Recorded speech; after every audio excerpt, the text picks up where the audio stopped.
அஸ்ஸலாமு அலைக்கும் வரஹ்மத்துல்லாஹி வபரகாத்துஹு. கணிதத்துக்குரிய சகோதரர்களே, சில நேரத்துல நமக்கு ரொம்ப கோபத்தை ஏற்படுத்தக்கூடிய வார்த்தை எப்படி இருக்கும்னா, என்னப்பா நீ ரொம்ப ஜாலியா இருக்க, உனக்கு என்ன கவலை, உனக்கு சொந்த வீடு இருக்கு, நீ அந்த வேலை பாக்குற, நாங்களும் இவ்வளவு கஷ்டப்படுறோம் தெரியுமா அப்படின்னு சொல்லுது. ஒரு கோபம் ஏற்படுதே, உனக்கு இப்படி சொல்லிடலாமா அப்படின்ட்டு.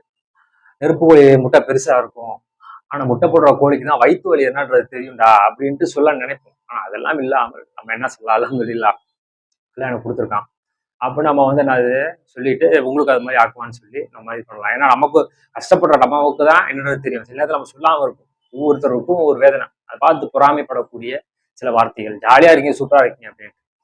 அதையும் தாண்டி நம்ம அல்லாவிடத்திலே பாதுகாவல் தேட வேண்டும். திருமறை குர்ஆனுடைய கடைசி 3 அத்தியாயங்கள். அது ஓதி அல்லாவிடத்துல வந்து என்னது வந்து பொறாமைக்காரர்களுடைய தீங்கை விட்டும் உன்னிடம் பாதுகாவல் தேடுகின்றேன். அடுத்து அவுது கலிமாத்தில் ஐத்தாமா மின் புள்ளி ஷைத்தானி வஹம்மா வ குல்லி ஐனி லாமா அப்படின்ற அந்த துவா.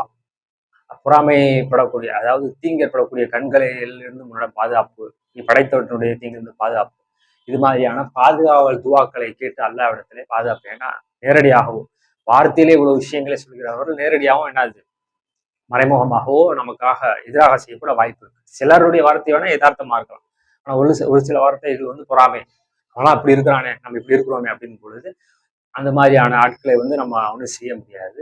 அது செய்யறதுக்கானவன் படைத்த ரப்புல் ஆலமீன். அஸ்ஸலாமு அலைக்கும்.